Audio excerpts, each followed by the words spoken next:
حضور صلی اللہ علیہ وآلہ وسلم سے پوچھا گیا کہ کیا کوئی قاتل مسلمان ہو سکتا ہے؟ تو آپ نے کہا ہو سکتا ہے۔ پوچھا گیا کیا کوئی زانی مسلمان ہو سکتا ہے؟ تو آپ نے کہا ہاں ہو سکتا ہے۔ جب پوچھا گیا کہ کیا کوئی جھوٹا مسلمان ہو سکتا ہے؟ تو آپ صلی اللہ علیہ وآلہ وسلم نے جواب دیا کہ نہیں، جھوٹا مسلمان نہیں ہو سکتا۔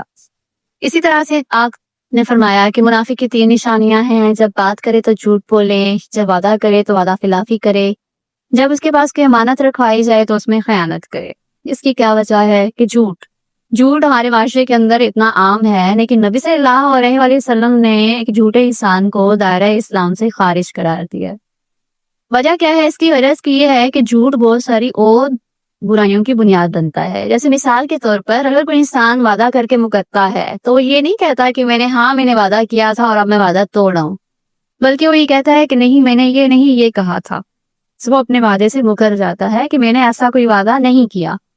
اسی طرح سے جب کسی انسان کے پاس امانت رکھوائی جائے اور اس میں خیانت کرتے ہوئے یہ نہیں کہتا کہ ہاں میں نے خیانت کی، بلکہ وہ یہ کہتا ہے کہ تم نے میرے پاس کچھ بھی نہیں رکھوایا، یا یہ چیز تم نے مجھے اتنی ہی دی تھی یا اسی حالت میں دی تھی جس میں تمہیں واپس کی جا رہی ہے۔ مطلب یہ کہ جھوٹا انسان ہی وعدہ خلافی کی طرف بھی جاتا ہے، جھوٹا انسان ہی خیانت کی طرف بھی جاتا ہے۔ اور اس وقت معاشرے کے اندر اس جھوٹ کی وجہ سے یہ صورتحال پیدا ہو گئی ہے کہ جو مجرم ہے وہ دندناتا پھر رہا ہوتا ہے، اور جو مجرم نہیں ہے، جو معصوم ہے، وہ پھانسی پر چڑھ جاتا ہے۔